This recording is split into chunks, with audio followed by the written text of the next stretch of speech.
नमस्कार. आज आपण बनवणार आहोत एकदम पौष्टिक आणि टेस्टी असे बीटरूटचे लाडू. आपण नेहमी स्वीट शॉपमधून वेगवेगळ्या मिठाई आणत असतो, पण आता रक्षाबंधन पण जवळ येते. तर चला या रक्षाबंधनला आपण घरीच काहीतरी खास आणि मस्त स्वीट आणि हेल्दी अशी स्वीट आपण बनवूया. चला तर मग वेळ न घालवता रेसिपीला आपण सुरुवात करूया. सगळ्यात आधी आपण साहित्य बघून घेऊ. इथे मी घेतला आहे एक बीट, त्याची मी साल काढून घेतली आणि स्वच्छ धुवून घेतला आहे. सोबतच घेतले desiccated coconut, milk powder, dry fruits आणि रवा. त्यात ड्रायफ्रूट्समध्ये मी काजू, अंजीर, बदाम, तुम्ही मनुके पण घेऊ शकतात. आणि लाडूला मस्त सुगंध येण्यासाठी आणि चव येण्यासाठी मी इथे वेलची पावडर टाकली आहे. आणि हे जे अंजीर आहेत ते आपल्याला गरम पाण्यात 2-3 तास एक अर्धा तास भिजवले तरी चालणार आहे. या ठिकाणी मी कढाईत 2 चमचे मी यात गावरानी तूप घालते आणि यात आपल्याला रवा परतून घ्यायचा आहे.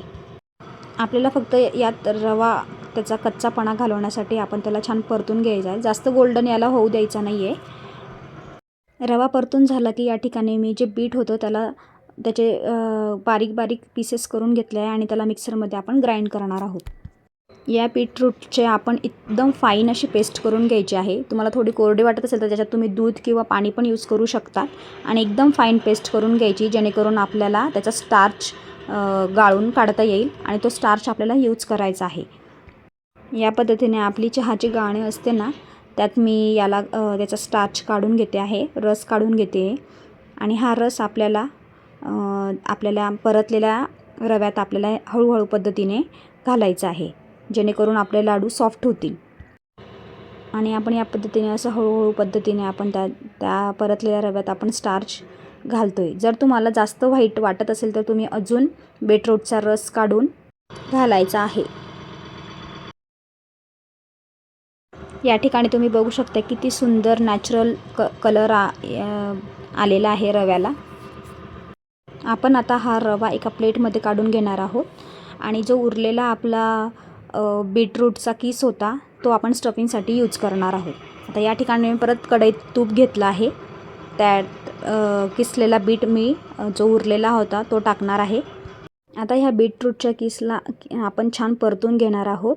आणि त्यात आपण थोडं अंजीर जे आपण गरम पाण्यात घातलेलं होतं त्याला मिक्सरमध्ये ग्राइंड करून घेतलं आहे मी अशा पद्धतीने, ते पण आपण इथे टाकणार आहोत.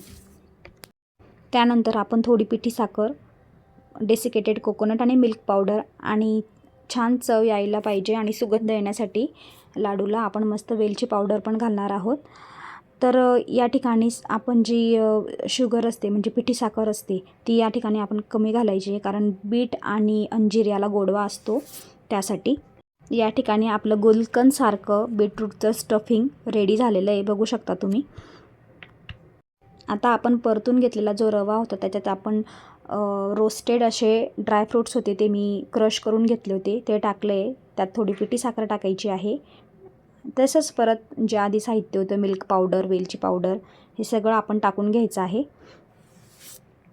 आणि छानपैकी सॉफ्ट असं त्याला आपण मळून घेऊ. तुम्ही बघू शकता या पद्धतीने मी त्याला सॉफ्ट असं कणकेसारखं मळून घ्यायचं आहे. आणि त्या अगोदर आपल्याला हाताला तूप पण लावायचं आहे, त्याच्यामुळे छान स्मेल पण येते आणि चव पण छान लागते. चला तर मग पटकन आपण आता लाडू वळूया आणि त्यात छान स्टफिंग भरते. या ठिकाणी रव्याच्या मिश्रणाचे मी छान अशी पारी करून घेते आणि त्यात गुलकंद टाईप असं मी स्टफिंग आतमध्ये भरून घेते.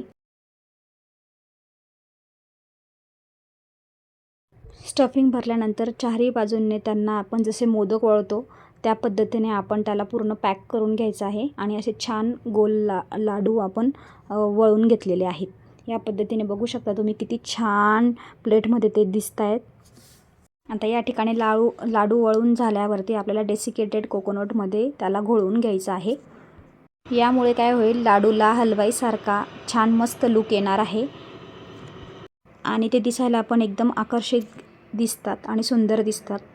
या ठिकाणी तुम्हाला एक लाडू मी कट करून दाखवते की आपण आयडियानुसार गुलकंदसारखं जे स्टफिंग तयार केलं होतं ते कसं दिसतंय ते बघू शकता तुम्ही, किती सुंदर दिसतंय ते स्टफिंग. या ठिकाणी मी प्लेटमध्ये छान रोस्टेड काजू वरती ठेवले आहेत रोस्ट करून. बघू शकता किती सुंदर आपले लाडू तयार झाले. या ठिकाणी तुम्ही पण नक्की ट्राय करून बघा. रेसिपी आवडली असेल तर प्लीज सबस्क्राईब, लाईक, शेअर नक्की करा. आणि कॉमेंट पण करा. थँक्यू.